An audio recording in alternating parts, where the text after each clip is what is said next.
Oremos. Senhor Deus, é você que dá a vida a nós, e é você que também toma a vida. Você é o Deus soberano que conhece todas as coisas, mesmo que sejam escuras perante os nossos olhos, sem entendimento. Mas, Pai, os teus caminhos são traçados por você mesmo. Pai, obrigado que você também é o Deus do conforto e é o Deus do consolo. Então, Pai, obrigado que você vai estar aqui nesse nosso meio, vai estar consolando a família e todos os amigos e familiares. Em nome de Jesus. Amém. Vamos assentar.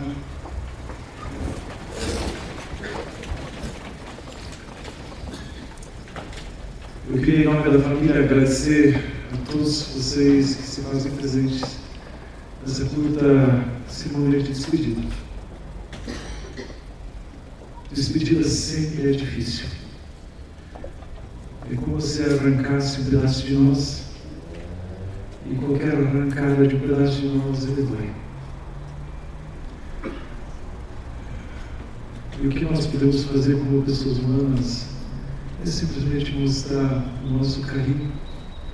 E o fato de todos vocês terem vindo para cá, terem passado junto da família, terem dado um abraço neles.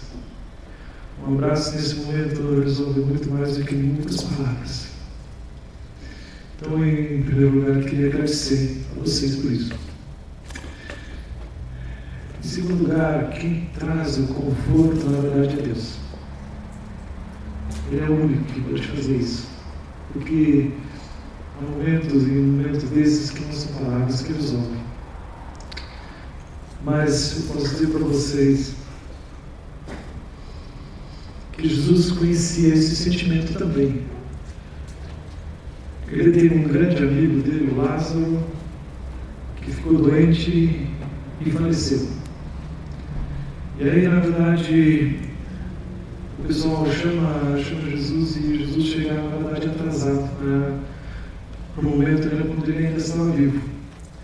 A gente lê no livro de João 11, quando Jesus finalmente chegou, Lázaro havia morto 4 dias.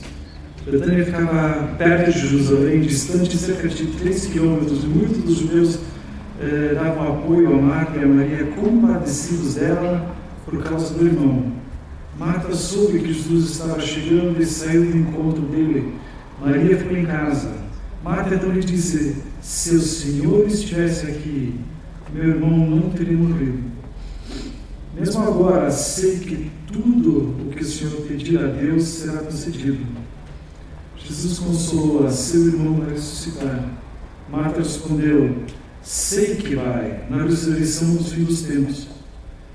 Você não precisa esperar pelo fim. Eu, aqui e agora, sou a ressurreição e a vida. Quem crê em mim, ainda que morra, viverá. Qualquer um que vive crendo em mim não irá morrer em definitivo. Acredita nisso? Sim, sempre acreditei que o Senhor é o Messias, o Filho de Deus que veio ao mundo.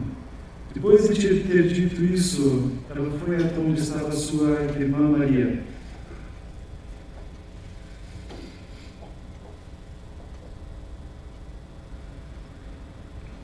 E sussurrou-lhe em seu ouvido: o mestre está aqui e perguntou por você.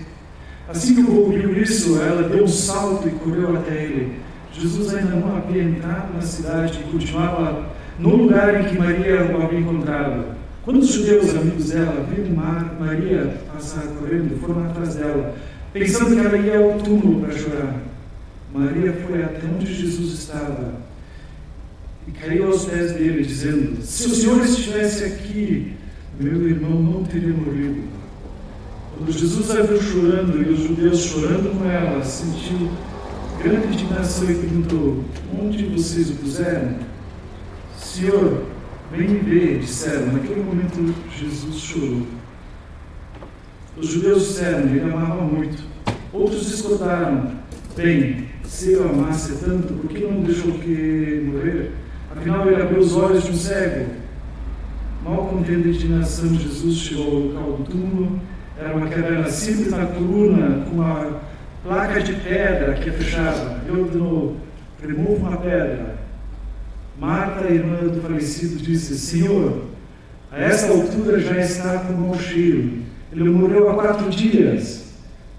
Jesus olhou bem nos olhos. Eu não disse que, se acreditasse, você viria a glória de Deus? Dirigindo aos demais, insistiu: vamos em frente, tirem a pedra. Eles a removeram. Jesus ergueu os olhos para os céus e orou: Pai, sou grato porque até aqui tens me ouvido. Sei que sempre me ouves, mas por causa da multidão aqui presente, oro assim para que eles possam crer que me enviaste. Então ele bradou: Lázaro, venha para cá. Lázaro saiu, ainda enrolado os panos da cabeça aos pés e com um lenço sobre o rosto. Jesus ordenou: desamarem-no para que possa ir. Nessa história a gente tem um documento que prova que Jesus é o Senhor da vida. Ele tinha sentimentos, e tanto é que quando ele viu toda aquela pessoa comovido, ele sentiu no seu coração a dor que ia perder um amigo. Então, quando a gente nesse momento chora a despedida de alguém, é porque dói mesmo. Nós temos direito de fazer isso. Porque algo que alguém que estava no nosso meio, de repente, não está mais. Agora, o que nós sabemos é que o que ficou aqui foi o corpo. Porque Jesus diz na sua palavra: eu sou a ressurreição e a vida. Quem crê em mim não morrerá eternamente. Então, o que ficou aqui, na verdade, é o corpo. Mas existe a esperança de um reencontro. Para todos que conhecem Jesus, existe essa certeza de um reencontro. Então ele, na verdade, queimou uma etapa. Como é difícil quando a gente imagina que os filhos, na verdade, levam os pais para a sepultura, a gente entende. Mas como é difícil para os pais terem que lidar quando um filho parte. Só que Deus é soberano. Ele conhece. E é esse Deus que tomou, Ele, na verdade, vai trazer o conforto no coração de vocês. É Ele que vai dar essa segurança adiante.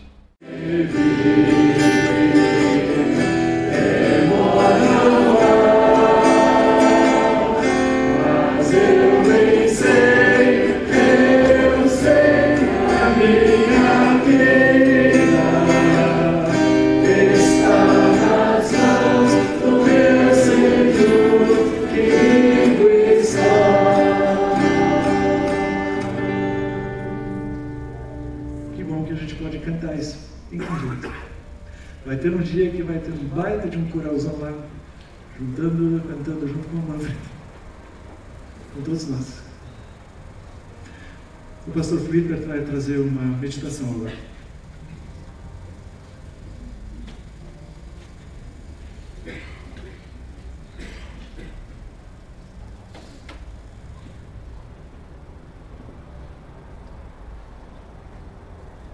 Momento de despedida. Despedida é separação. Quando nos despedimos de uma pessoa querida, por exemplo, no aeroporto, normalmente nossos pensamentos vão em direção ao futuro e já sonhamos com o reencontro. Quando não foi possível dizer um adeus, dar um abraço, expressar em palavras e gestos o amor que sentimos. Surgem muitas perguntas. Acredito que todos aqui estamos, neste momento, com muitas dúvidas, muitas perguntas. Perguntas sem respostas. No momento da morte, muitas dúvidas, muitas perguntas ficam sem resposta. A palavra de Deus, registrada na Bíblia, oferece muitas respostas, sim, mas ela não oferece todas as respostas. Em Deuteronômio 29, versículo 29, nós lemos: há coisas que não sabemos, elas pertencem ao Senhor. Em sua soberania, o Deus eterno se reserva o direito de não responder a todas as nossas dúvidas. Mas, será que preciso de todas as respostas para crer em Deus? Preciso que minhas perguntas todas sejam respondidas para poder confiar nele? Eu gostaria de ilustrar com um personagem bíblico. Seu nome é Jó. Popularmente, Jó é sinônimo de paciência. Pessoas falam: preciso ter a paciência de Jó. Mas era a paciência realmente a maior característica de Jó? Ouso afirmar que não. Vejo em Jó características bem mais marcantes, como a confiança, como a sua fé inabalável. Muitos conhecem a sua história. Para os que não o conhecem, vou apresentá-lo brevemente. Lemos no livro de Jó os primeiros 5 versículos. Na terra de Uz morava um homem chamado Jó. Ele era bom e honesto, temia a Deus e procurava não fazer nada que fosse errado. Jó tinha 7 filhos e 3 filhas, e era dono de 7.000 ovelhas, 3.000 camelos, 1.000 bois e 500 jumentas. Tinha também um grande número de escravos. Enfim, Jó era o homem mais rico de todo o Oriente. Os filhos de Jó iam às casas uns dos outros e davam banquetes, cada um por sua vez. E as 3 irmãs eram sempre convidadas para esses comes e bebes. Quando terminava uma rodada de banquetes, Jó se levantava de madrugada e oferecia sacrifícios em favor de cada um dos seus filhos, para purificá-los. Jó sempre fazia isso porque pensava que um dos filhos poderia ter pecado, ofendendo a Deus em pensamento. Eu li segundo a tradução, nova tradução na linguagem de hoje. Temos aqui a descrição de um cidadão exemplar, pessoa correta, pessoa honesta, e que procurava não fazer o que fosse errado. Em outras traduções da Bíblia, lemos que Jó era reto, era íntegro. Jó também tinha uma família maravilhosa. Tinha 10 filhos. Os filhos se davam bem, comemoravam juntos. Jó ainda era próspero, um pecuarista com enormes rebanhos. A vida estava perfeita. Provavelmente há muitas pessoas que, lendo isso, digam: e daí? Não é a única pessoa com este currículo ou com estas conquistas. Até que um dia, lemos mais na frente, versículos 13 a 19, vou resumir rapidamente. Chega um mensageiro e diz a Jó: os inimigos nos assaltaram, levaram os bois e jumentos. Ele mal termina de falar, chega outro e informa: raios do céu mataram as ovelhas e seus pastores. Acabou de falar, chega outro e diz que outros inimigos vieram e levaram os camelos. Até que chega o último e diz: houve um temporal, um grande temporal, e a casa onde seus filhos e suas filhas estavam reunidos caiu, e todos morreram. A história de Jó sofre uma guinada radical, da vida perfeita para a desgraça perfeita. Porque mais à frente lemos que ele também perdeu a sua saúde, e, de uma certa forma, até o apoio de sua esposa. Há uma expressão popular que diz: ir do céu ao inferno. É o que Jó experimentou. Como reage Jó quando isso acontece? Versículos 21 e 22 do primeiro capítulo, lemos: aí disse assim: nasci nu, sem nada, e sem nada vou morrer. O Senhor deu, o Senhor tirou. Louvado seja o seu nome. Assim, apesar de tudo o que havia acontecido, Jó não pecou, nem pôs a culpa em Deus. Isto é impressionante. Que confiança, que fé.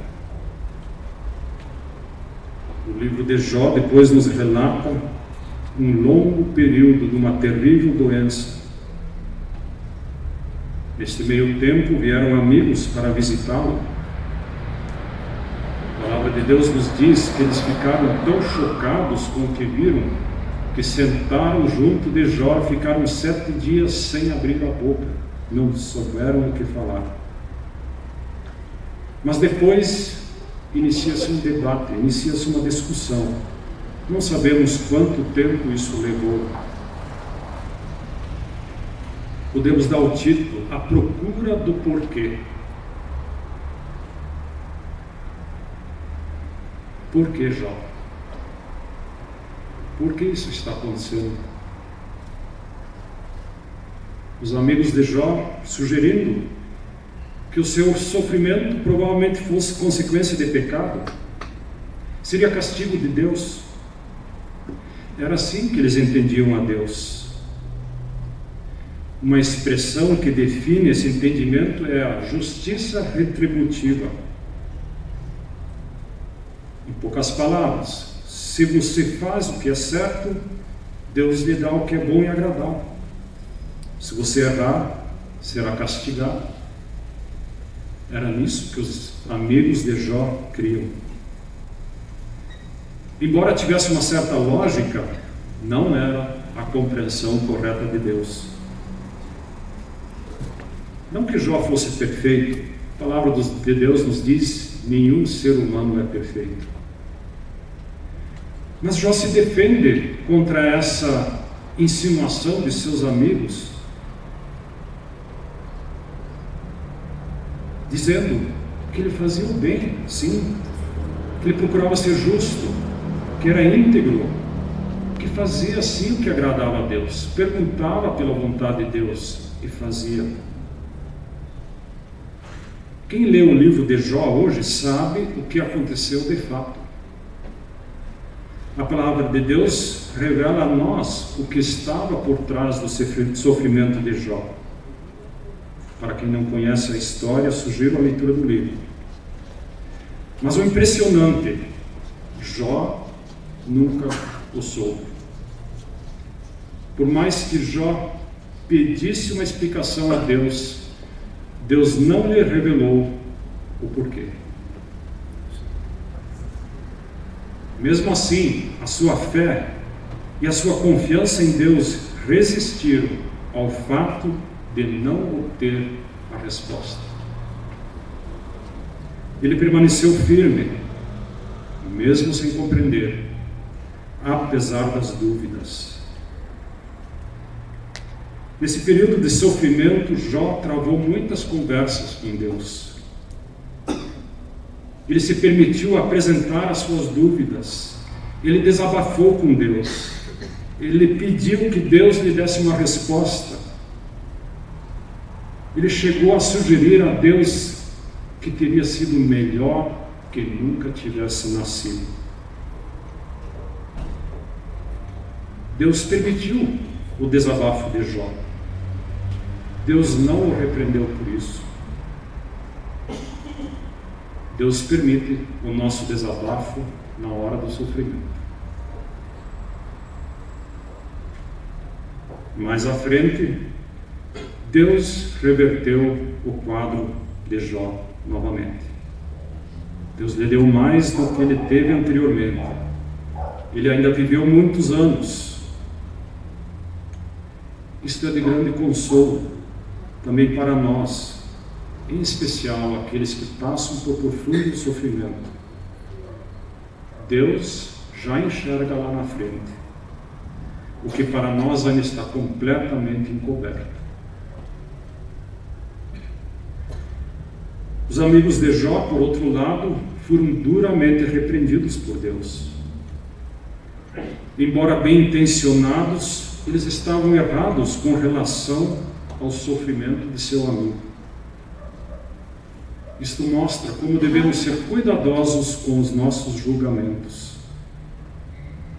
Deus mostrou claramente que o sofrimento de Jó não era consequência de pecado, não era castigo de Deus. Aliás, o que seria de nós se fôssemos castigados toda vez que caíssemos em erro? Quem de nós escaparia?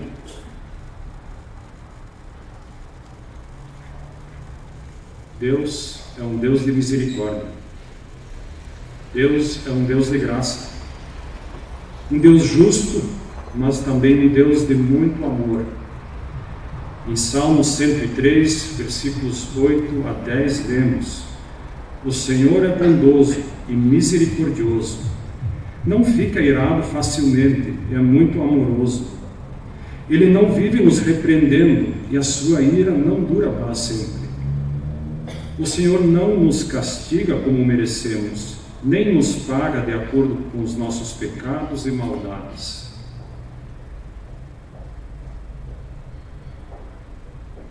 Haverá um reencontro após a morte? A palavra de Deus nos diz que a morte não é o fim de tudo. É simplesmente o término de uma etapa, a etapa da vida aqui sobre a terra. Eu estava olhando essa foto. Quando ela será tirada novamente? Certamente na eternidade.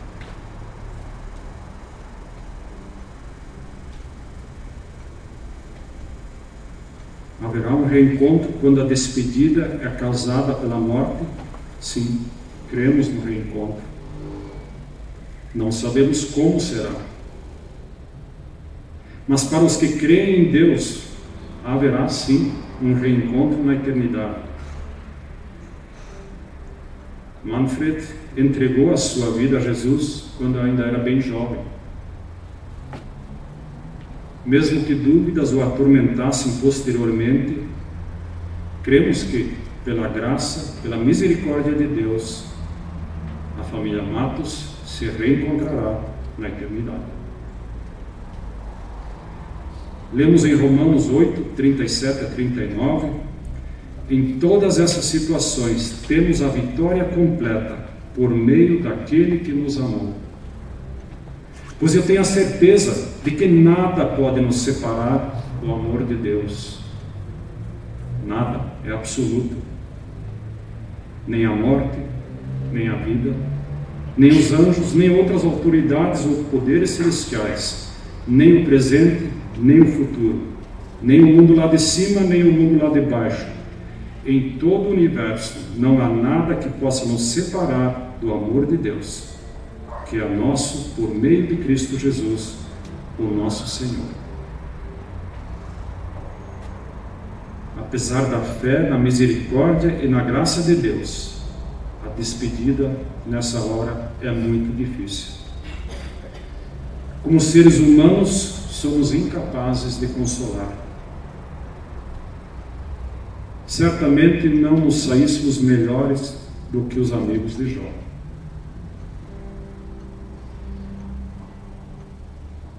Deus, no entanto, é capaz de consolar e de confortar realmente. Apocalipse 21, 3 e 4 nos falam: ouvi uma voz forte que vinha do trono, a qual disse: agora a morada de Deus está entre os seres humanos. Deus vai morar com eles e eles serão o povo dele. Ele enxugará dos olhos deles todas as lágrimas. Não haverá mais morte, nem tristeza, nem choro, nem dor. As coisas velhas já passaram. Querida família Matos, o nosso desejo é que Deus enxugue as suas lágrimas. Que Deus alivie a sua tristeza, a sua dor. Que Deus lhes conceda a cura. E que Ele lhes dê a firmeza na fé, na confiança, na esperança, como lemos em Romanos 5:2. Foi Cristo quem nos deu, por meio da nossa fé, essa vida na graça de Deus. E agora continuamos firmes nessa graça e nos alegramos na esperança de participar da glória de Deus, embora não tenhamos todas as respostas. Amém.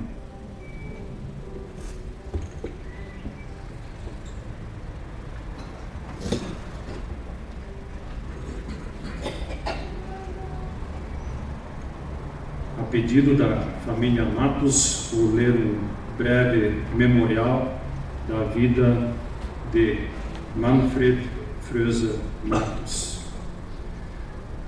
Manfred Fröse Matos nasceu em 18 de dezembro de 1986, em São Paulo, primeiro filho de João Batista e Irene Matos.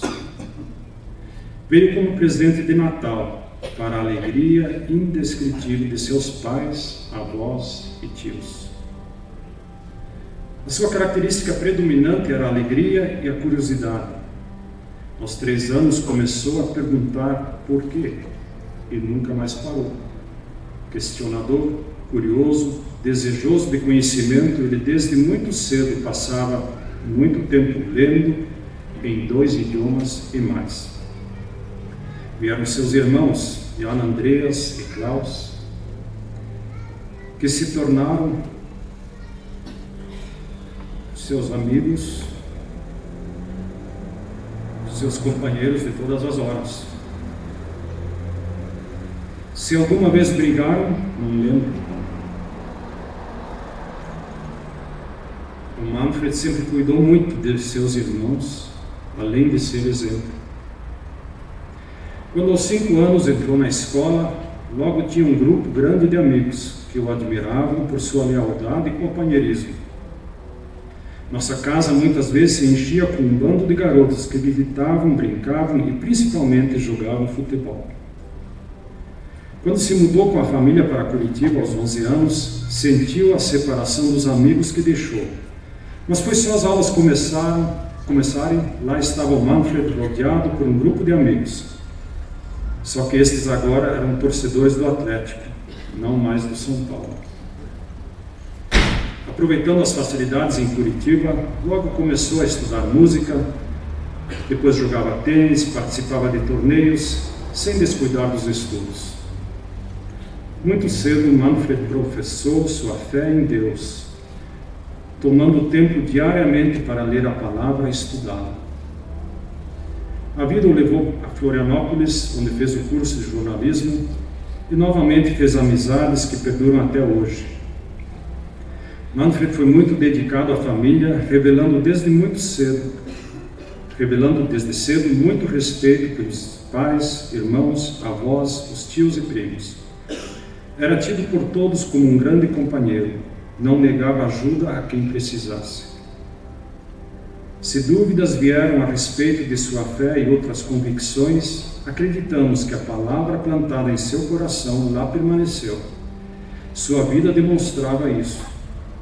Era dedicado e leal em tudo que fazia. Hoje choramos sua morte prematura, a ruptura do elo que nos unia aqui. Temos plena convicção de que o veremos novamente. Enquanto isto não acontece, permanecemos com as lembranças tão doces de muitos intermináveis momentos de comunhão, de risos, de brincadeiras, de discussões, questionamentos. Mas, acima de tudo, permanecem as lembranças do seu amor por nós, sua família e familiares, e principalmente também pelos seus amigos fiéis. Enumerá-los não podemos, são muitos e poderíamos esquecer alguém. Gostaríamos que todos soubessem que o Manfred foi uma pessoa feliz, que se dava pelos outros, leal e companheiro até o fim. Para nós fica seu exemplo, de guerreiro, de amigo e irmão. Confiamos que Deus, em sua graça, o receberá. Deus nos deu, Deus nos tirou. Louvado seja o nome do Senhor.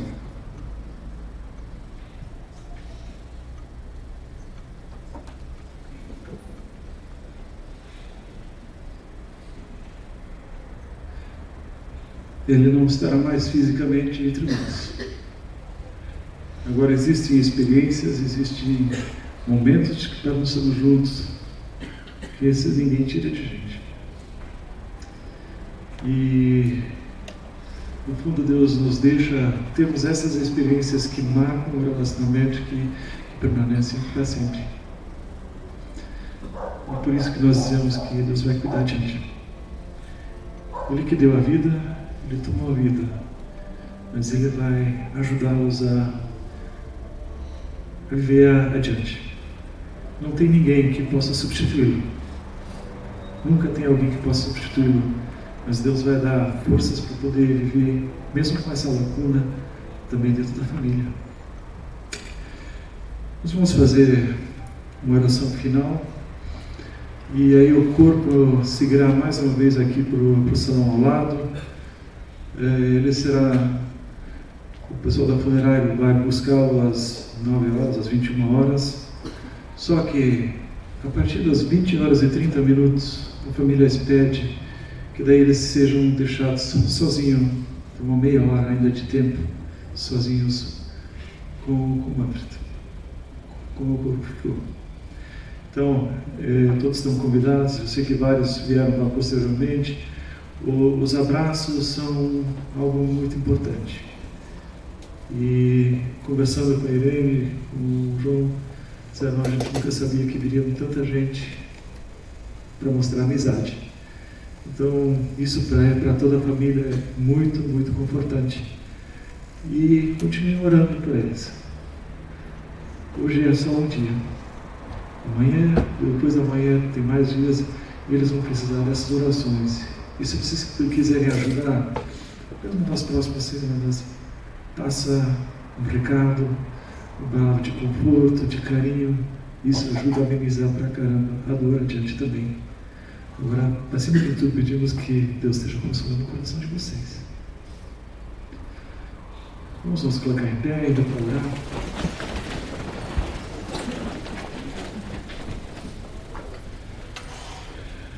Ó Deus, obrigado pelas palavras de conforto que vêm da Tua palavra. Mesmo Jó, que perdeu tudo, todos os filhos, ele não perdeu o essencial da sua vida, que era a sua fé em Ti.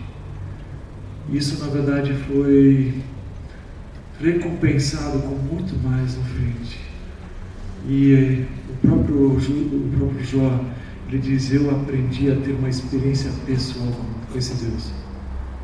E no final ele falou, mas eu sei que o meu Redentor vive. E obrigado, Pai, que essa é a convicção e a esperança que nós temos para o reencontro.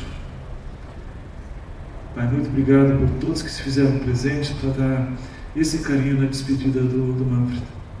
Que você esteja retribuindo isso a cada um. E, Pai, acima de tudo, conforta o coração de todos os enlutados, começando pela família. E obrigado que você vai fazê-lo.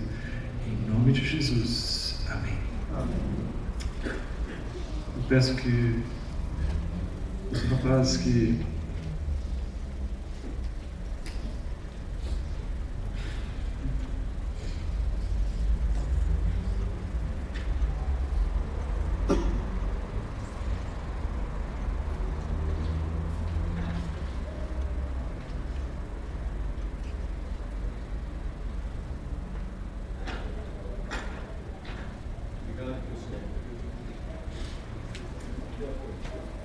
você quer falar isso daqui?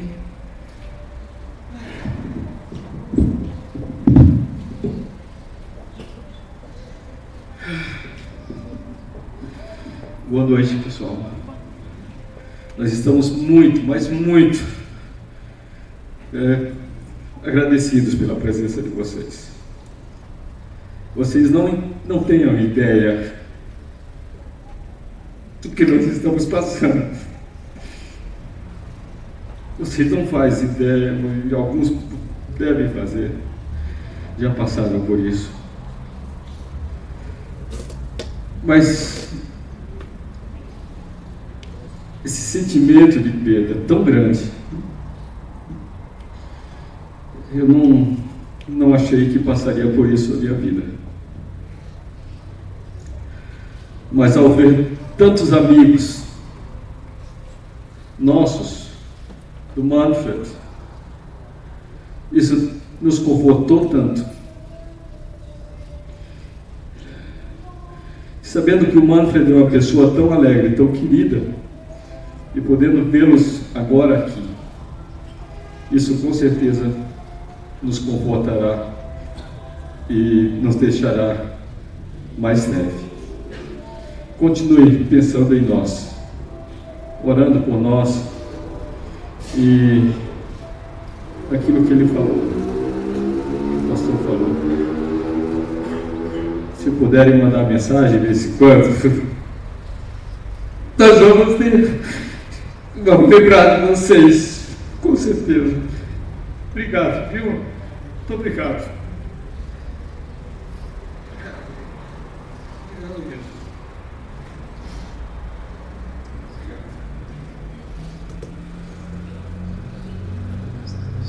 Discutidos na base, sim.